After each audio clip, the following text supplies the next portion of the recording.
અસલામુઅલૈકુમ બાળકો. આપણે ધોરણ 5, તો ધોરણ 5માં આપણે આપણો આજે ચોથો પીરિયડ છે, બરાબર. તો 3 પીરિયડમાં આપણે શીખ્યા, 3 પીરિયડમાં એવું શીખ્યા આપણે કે 3 પીરિયડ સુધી આપણે પહોંચી ગયા છે. 3 પીરિયડમાં મેં તમને જુઓ, પહેલા પીરિયડમાં યાતાયાત વિશે શીખવાડ્યું, એ રીતે બધું આવ્યું છે. પછી કોષ્ટકમાં સમજાયું, પછી ટિકિટનું, પછી 2 ચિત્રો બાળકોના આપેલા છે, એ રીતે આપણો અભ્યાસ પૂરો થયો. હવે આપણે સ્વાધ્યાય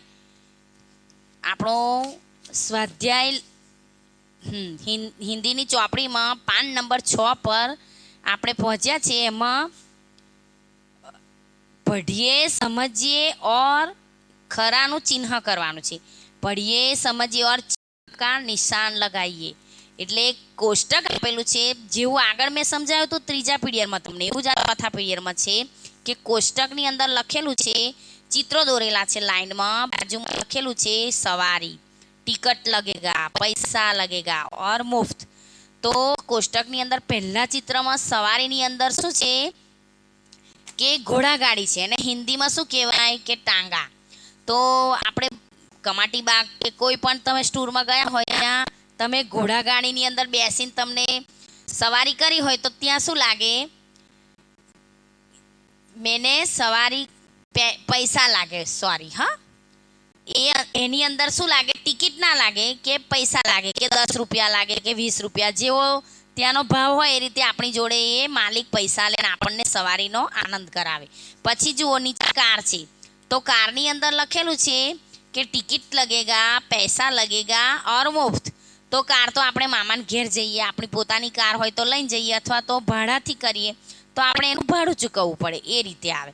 પછી ઊંટ, તો ઊંટ ક્યાં હોય, તો દરિયા કિનારે હોય, તો કોઈ ઊંટ સવારી કરાવતો હોય મફત, તો તમને મફત પણ કરવાની મળે. અને કોઈ સવારી એવું હોય કે 10 રૂપિયા લે કે 20 રૂપિયા લે, તો તમને એ રીતે પૈસા એના લાગે અને આપણે એનો આનંદ મેળવીએ.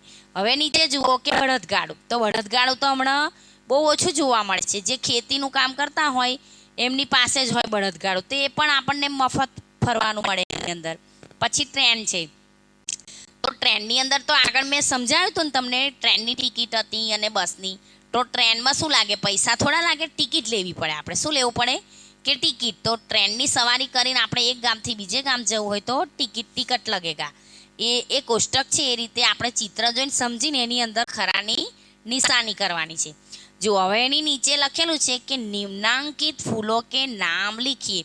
તો નિમ્નાંકિત ફૂલો કે નામ એટલે કે આ જે ચિત્રો દ્વારા ફૂલો આપેલા છે ને ખાનાની અંદર, એ ચિત્રોના ફૂલોને ઓળખવાના છે અને એનું નીચે નામ લખવાનું છે. તો પહેલા ચિત્રમાં કયું ફૂલ છે, તો કમળ. હિન્દીમાં એને કમલ કહેવાય, પણ ગુજરાતીમાં આપણે સમજીએ ચિત્ર જોઈને તો કે આ કમળનું ફૂલ છે. ફરી બાજુમાં ચિત્ર આપેલું છે, એ શેનું ફૂલ છે, કે મોગરાનું ફૂલ છે, બરાબર. હવે એની બાજુમાં જુઓ, ગુડહલનું ફૂલ છે, પણ એને શું કહેવાય હિન્દીમાં, એમ તો એનું છે જાસૂદનું ફૂલ છે, ગુજરાતીમાં જાસૂદનું ફૂલ કહેવાય, લાલ રંગનું આવે, તે તમે જોયું હશે, એને હિન્દીમાં ગુડહલ કહેવાય. પછી બાજુમાં છેલ્લા જુઓ, ગુલાબનું ચિત્ર છે, તો તમને બહુ ગમતું હશે, બધાએ જોયું હોય, ગુલાબનું ફૂલ લઈને આપણે દરગાહે જઈએ કે એનો હાર પહેર્યો હોય. એ રીતે આ 4 ચિત્ર આપેલા છે. તો પહેલા ચિત્રમાં કમલ, બીજામાં મોગરો, ત્રીજામાં ગુડહલ અને ગુલાબ, એવી રીતે 4 નામ લખવાના છે. ફરી બાજુમાં જુઓ, એની બાજુમાં નીચે 1 થી 6 ચિત્રો આપેલા છે. એ ચિત્રો તમે જુઓ, પહેલા ચિત્રો જુઓ એટલે ખબર તો પડશે જ કે તમે દેશી સાબની અંદર જોયું હશે કે ગુજરાતીની ચોપડીમાં 1 થી 5 ધોરણ ભણ્યા ત્યાં સુધી એકવાર કે 1 થી ઘણી વાર તમે જોયું તો હશે જ કે આ ચિત્ર શેનું છે અને શેની વાર્તા છે. તો આ ચિત્ર દ્વારા તમને એવી ખબર પડશે કે આ એક ભરવાડનું ચિત્ર છે. ભરવાડના ચિત્ર પર આખી કહાની બનાવી છે. એ ભરવાડ હું તમને પહેલાં સમજાવી દઉં છું ગુજરાતીની અંદર કે એક ભરવાડ છે. ભરવાડ ઘેટા બકરા ચરાવતો હોય છે. એ ઘેટા બકરા ચરાવતો અને એનું ગુજરાન ચલાવતો હોય છે, એમ કે એનું જીવન એ રીતે એનું વિતાવતો હોય છે. તો દરરોજ ઉઠીને એ સવારે ઘેટા બકરા ચરાવવા જતો રહે. તો એક દિવસ ઘેટા બકરા ચરાવતા ચરાવતા એને એવું અચાનક એવું મજાક કરવાની, એટલે એમ કે કોઈ મસ્કેરી કરવાની એને એવું મન થયું કે લાવ ચલો હું બધાને હેરાન કરું એમ. અચાનક એવું એને મનની અંદર થયું અને બૂમો પાડવા લાગ્યો એ કે વાઘ આવ્યો એવી રીતે બૂમો પાડવા લાગ્યો. જો ચિત્રના અંદર જોશો ને તો વાઘ પણ આવે છે ચિત્રમાં. એ વાઘ ક્યાં આવે છે, કયા ચિત્રમાં? જુઓ, ચિત્ર નંબર 5માં આવે છે, વાઘ આવે છે. સોરી, પહેલા એ બૂમો પાડતો હોય છે કે વાઘ આવ્યો એવી રીતે. તો એ નંબર 2માં પાડેલું છે કે વાઘ આવ્યો એવી બૂમો પાડે છે.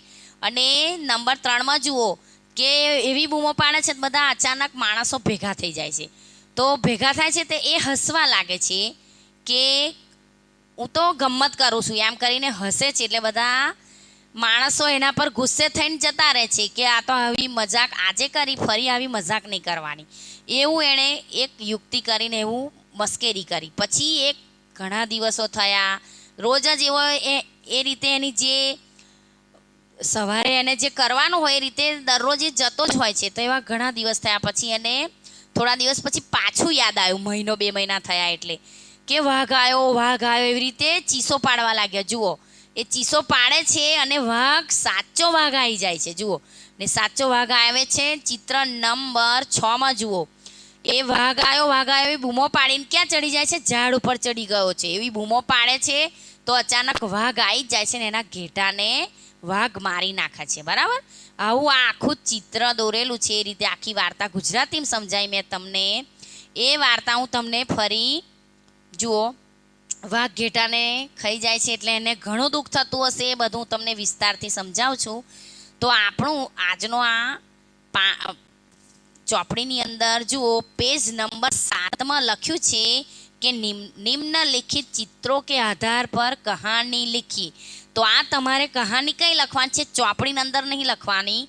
આ કહાની ચિત્ર જોઈને હું તમને જે કહાની સમજાવું એ તમારે સ્વાધ્યાય પોથીની અંદર પૂરવાની છે. એ કહાની આજે સમજી લો, ફરી જ્યારે લેસન આપું ત્યારે એ કહાની તમારે સ્વાધ્યાય પોથીની અંદર ફરીથી રિપીટ કરીને યાદ હોય તો એ રીતે લખી લેજો. બરાબર, તો નંબર 1માં જો હું તમને હવે હિન્દીમાં સમજાવું છું કે આપણે કહાની હિન્દીમાં લખવાની છે, એટલે મારે હિન્દીમાં તો તમને સમજાવવું જ પડે. જુઓ, નંબર 1માં લખ્યું છે, ચિત્ર દોર્યું છે ને એની અંદર લખ્યું છે કે એક છોટા સા ગાંવ હતા. બરાબર, મતલબ કે એક નાનું ગામ હતું. તો હિન્દીમાં આપણે તમારે એવું લખવાનું કે એક છોટા સા ગાંવ મેં એક ચરવાહા રહેતા થા. ફરી લખવાનું કે ભેડ બકરિયા પર અપના ગુજારા કરતા થા. જે મેં તમને સમજાવ્યું કે પોતાનું ગુજરાન ચલાવતો હતો. બરાબર, તો હવે નંબર 3 જોવાનું. એમાં એવું છે कि अपना गुजारा करता था. પછી हर रोज की तरह वह एक दिन अपनी भेड़ बकरियां लेकर जंगल में गया. तो એ પોતાની ભેડ બકરિયા લઈને કઈ જાય છે? જંગલમાં જાય છે. બરાબર, જંગલ में જાય છે. ફરી ભેડ બકરિયા ચરને में लगी थी. શું થયું? આ જે ઘેટા અને બકરા હતા એ શું કરવા લાગ્યા? ચરવા લાગ્યા. જુઓ, ચિત્ર નંબર 2માં છે કે ભેડ બકરિયા ચરને में लगी थी.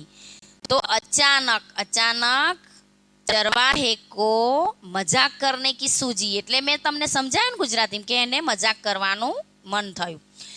वह जोर जोर से चिल्लाने लगा. જુઓ, એ જોર જોરથી બૂમો પાડે છે. આ ચિત્ર 2માં દેખાય છે અને ચિત્ર 3માં એવું દેખાયું તમને કે बाघ आया. चरवाहे की चिल्लाहट सुनकर आसपास में खेतों से लोग दौड़ा. એટલે એની ચીસો સાંભળીને બધા જે માણસો આજુબાજુ રહેતા હતા એ દોડી આવ્યા. તો આ માણસો દેખાય છે ચિત્રમાં. હા, તો ચરવાહા હસને લગા. શું કરવા લાગ્યો કે બધા માણસો આવી ગયા એટલે એણે એક મજાક કરી. મજાક કરતો તો જ એટલે એને બધા માણસો જોઈને એ હસવા લાગ્યો કે મેં તો મજાક કર રહા હતા એવું કહેવા લાગ્યો. और कहने लगा कि लोग चरवाहे की बात सुनकर उसको कोसते हुए वापस लौटे. એટલે આ એણે મજાક કર્યો એટલે બધા માણસો એને લડવા લાગ્યા કે આવી મજાક આજે કરી, ફરી આવી મજાક નહીં કરવાની.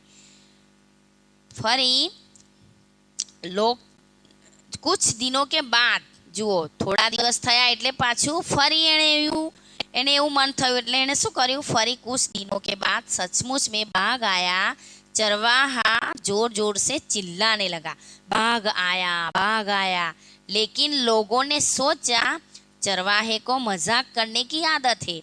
એ ચિલ્લાવા લાગ્યો કે બાઘ આયા એવી રીતે. તો બધા જે આજુબાજુ રહેતા હતા એમને એવું લાગ્યું કે આ તો ગઈ વખત આપણને છેતર્યા હતા, આજે પણ છેતરશે જ, એટલે આપણે આજે એની મદદ કરવા જવું નથી.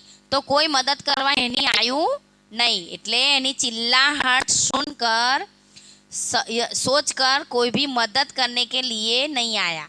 बाघ एक भेड़ लेकर चला गया। तो वाघ तो साचो आयो तो એ બૂમો પાડવા લાગ્યો તે દિવસ તો વાઘ સાચો જ આવ્યો તો, અને ચરવાહા હાથ મલકર રહ ગયા. જો વાઘ સાચો આવ્યો એટલે એની ભેડ એટલે કે ઘેટું લઈને વાઘ ચાલવા લાગ્યો, ખાઈ ગયો ઘેટાને. તો ચરવાહાને પસ્તાવો થયો ભરવાડને કે મેં પહેલા આવો મજાક ના કર્યો હોત ને આજે સાચો વાઘ આવ્યો ને મેં ચીસો પાડી હોત તો બધા મારી મદદ કરત અને મને આ મારું એક ઘેટું ઓછું ના થાત અને મારા ઘેટાને વાઘ ના ખાઈ જાત. આવી રીતે એને ખુદને પસ્તાવો થાય છે અને પોતે પસ્તાવા લાગે છે અને એને એવું થયું કે મેં આવી રીતે મજાક મસ્કરી કરી એટલે એનું નુકસાન મારે જ ભોગવવું પડ્યું. જેવી રીતે તમે ક્લાસની અંદર મસ્તી કરતા હોવ છો, ઘણીવાર નહીં કરતા, કે જે તમે થોડું કોઈએ માર્યું હોય ને તમે ખૂબ જ રડવા લાગો કે બહુ જ વાગ્યું હોય એવું, અને પછી તમને એવું 2-3 વાર કરી ચૂક્યા હોય, ફરી તમને જ્યારે સાચું જ વાગે તો બધાને ખબર પડી જાય કે આ તો આવા ઢોંગ કરે છે, એટલે તમારા હામી કોઈ જુએ ના, અને તમને કે વધારે જ વાગ્યું હોય તો લોહી નીકળી જાય કે કંઈ તમને ઈજા પહોંચે એવું તમને પોતાને નુકસાન થાય. એટલે બેટા આ વાર્તા પરથી આપણે એવું શીખવાનું કે કોઈ દિવસ કોઈ પણ વાતનો આપણે મજાક મસ્કરીમાં સમજવી નહીં અને એનો મજાક નહીં બનાવવાનો. જે વસ્તુ સાચું છે સાચું જ બોલવાનું, એવું આ વાર્તા પરથી આપણે એવો ભેદ અને એનો બોધ સમજવાનો કે જીવનની અંદર હંમેશા સાચું બોલવું જોઈએ. જેટલું જૂઠું બોલીશું, જેટલું આપણે ઢોંગ કરીશું એનું આપણે નુકસાન ભોગવવું પડશે. એવું એક આ સમજૂતી આપું છું, એ આપણે સમજી લેવાનું. જુઓ હવે આ રીતે મેં તમને આખી વાર્તા સમજાવી. જો વાર્તા તમને હિન્દીમાં લખતા આવડે તો લખજો, અને ના ફાવે તો હું તમને સ્વાધ્યાય પોથીની અંદર પૂરીને મોકલાવીશ, એ તમારે જોઈને લખી લેવાની. બસ આ આપણું આજનું લેસન છે. જુઓ હવે આટલે આપણે પહોંચ્યા 5 નંબર 7. હવે જુઓ પાછળ એવું છે એની નીચે કે માતૃભાષા મેં અનુવાદ કીજીએ. તો માતૃભાષા મેં અનુવાદ કીજીએ એટલે કે શું? માતૃભાષા એટલે કે આપણી હિન્દી ભાષા. તો હિન્દી ભાષાને ગુજરાતીની અંદર એનું અનુવાદ કરવાનું છે. તો જુઓ નંબર 1માં લખ્યું છે કમલ હમારા રાષ્ટ્રીય ફૂલ હે. તો એનું ગુજરાતી શું થાય? તો કમલ એટલે કે કમળ, હમારા એટલે આપણું, રાષ્ટ્રીય ફૂલ હે એટલે કે કમળ આપણું રાષ્ટ્રીય ફૂલ છે. આ એનો અનુવાદ થયો. અનુવાદ એટલે કે એનું ગુજરાતી થયું. ફરી નંબર 2 મધુમક્ખિયા ફૂલ પર બેઠતી હે. તો મધુમક્ખિયા એટલે શું કે મધમાખી. મધમાખી એટલે એક મધમાખી ને એકથી વધારે મધમાખીઓ, એટલે મધમાખીઓ ફૂલ પર બેસે છે, એનું ગુજરાતી એવું થાય. ફરી નંબર 3 જુઓ મુझे રેલગાડી में बैठना पसंद है. એટલે मुझे रेलगाड़ी में बैठना पसंद है नंबर 3 पर सॉरी બાળકો, હા मुझे बैलगाड़ी में बैठना पसंद है એવું લખ્યું છે, પણ મેં રેલગાડી કહી તમને, સોરી. કે રેલગાડી કે બેલગાડી કોઈ પણ એક સાધનનું નામ લખેલું છે તો મારાથી રેલગાડી બોલાઈ ગયું, પણ અંદર વાક્યની અંદર એવું લખેલું છે બેટા કે મુझे बैलगाड़ी में बैठना पसंद है. તો આપણે જોવાનું કે મુझे એટલે મને, બેલગાડી એટલે મેં આગળ ચિત્ર દ્વારા સમજાયું ને બેટા કે બેલગાડી એટલે બળદગાડું. તો એનું ગુજરાતી એવું થાય કે મને બળદગાડામાં બેસવાનું ગમે છે. પસંદ એટલે કે ગમે છે, બરાબર. ફરી નીચે જુઓ ઓટો રિક્ષા. એટલે ઓટો રિક્ષા એટલે તો ખબર જ હશે કે આપણી રિક્ષા જે રોડ પર ચાલે છે એ રિક્ષા. તો ઓટો રિક્ષા કે 3 पहिए होते. તો તમે જોયું જ હશે કે રિક્ષાને 3 પૈડા હોય છે. તો એનું ગુજરાતી શું થાય કે ઓટો રિક્ષા ને 3 પૈડા હોય છે એવું લખાય. તો આટલું આ ગુજરાતી આપણું થયું. હવે એની નીચે એવું છે કે જુઓ એની નીચે પાન નંબર આપણો 8 છે, પેલો 7 ઉપર આપણી કહાની હતી, આ પાન નંબર 8 ઉપર છે કે યોગ્યતા વિસ્તાર, એટલે યોગ્યતા વિસ્તાર ઇતના જાણીએ એવું લખેલું છે જુઓ. એટલે એમ કે આ જે ગુજરાતી શબ્દો લખેલા છે એનું હિન્દી સમજવાનું છે. તો સાયકલ તો જોઈ જશે બેટા તમે, તો સાયકલને હિન્દીમાં શું કહેવાય? સાયકલ. પછી રિક્ષા, તો રિક્ષાને રિક્ષા જ કહેવાય. પછી ટ્રેન, ટ્રેનને ટ્રેન કહેવાય. વિમાનને વિમાન કહેવાય. સ્ટીમરને સ્ટીમર કહેવાય હિન્દીમાં. ફરી બાજુમાં જુઓ સ્કૂટર, તો એનું હિન્દીમાં સ્કૂટર છે લખેલું. બસ તો બસ કહેવાય. હેલિકોપ્ટરને હેલિકોપ્ટર કહેવાય. અને જહાજને જહાજ કહેવાય. ફરી ગાડી, તો ગાડીને શું કહેવાય? તો કાર. ઊંટ ગાડી, તો કે ઊંટ ગાડી, એવું હિન્દીમાં સમજવાનું છે. મોટરસાયકલ, તો મોટરસાયકલ. મોટરસાયકલને હિન્દીમાં શું કહેવાય? મોટરસાયકલ કહેવાય. ફરી ઘોડાગાડી, તો ઘોડાગાડી અને તાંગા. ઘોડાગાડીને ગુજરાતીમાં ઘોડાગાડીને હિન્દીમાં શું કહેવાય? ઘોડાગાડી. અને બીજા શબ્દ તરીકે તાંગા. એવી રીતે જુઓ લખેલા છે શબ્દ સાયકલ, રિક્ષા, ટ્રેન, વિમાન, સ્ટીમર, બળદગાડું અને ઘોડાગાડી, એવા ગુજરાતીમાં લખેલા છે. તો એના હિન્દીમાં સાયકલ, રિક્ષા, ટ્રેન, વિમાન, સ્ટીમર, બેલગાડી અને ઘોડાગાડી. તો ઘોડાગાડીને બે શબ્દમાં હિન્દીમાં બોલાય, ઘોડાગાડી પણ કહેવાય અને તાંગા પણ કહેવાય. એવી રીતે બાજુમાં પણ લખ્યું છે કે સ્કૂટર, બસ, હેલિકોપ્ટર, જહાજ, ગાડી, ઊંટ ગાડી અને મોટરસાયકલ. બરાબર. હવે એના હિન્દીમાં લખેલા છે કે સ્કૂટર, બસ, હેલિકોપ્ટર, જહાજ, કાર, ઊંટ ગાડી અને મોટરસાયકલ. આવી રીતે આપણી ચોપડીની અંદર આપણો એક પાઠ પૂરો થયો. જુઓ બેટા, તમે ચોપડી તમારી જોડે હોય તો જોજો, અને ના હોય તો વિડીયોની અંદર જોઈ લેજો. વિડીયોમાં પાન નંબર સાથે બોલું છું કે આપણો એક પાઠ પૂરો થયો. હવે આપણે આગળ જ્યારે આપણો પીરિયડ આવશે ત્યારે આપણે સ્વાધ્યાય પોથીની અંદર શીખીશું. બરાબર. જો આપણું આટલું લેસન આજે પૂરું થયું, અને જે મેં તમને ચોપડીની અંદર સમજાવ્યું અને ચોપડીમાં જે લખવાનું આલ્યું કોષ્ટકની અંદર, પછી જે શબ્દોને બાજુમાં ખાલી જગ્યામાં લખવાના છે એ રીતે, જે પછી ફૂલોના નામ લખવાના છે એ રીતે તમારે ચોપડીનું લેસન પૂરું કરી દેવાનું બેટા. અને મેં તમને સ્ટોરી તો કહાની તો સમજાઈ ભરવાડની. જો તમને આવડે તો લખજો, અને ના આવડે તો હું સ્વાધ્યાય પોથીમાં તમને પૂરીને પછી લખાઈશ. બરાબર. ચલો, આપણું આજનું લેસન છે. ચલો.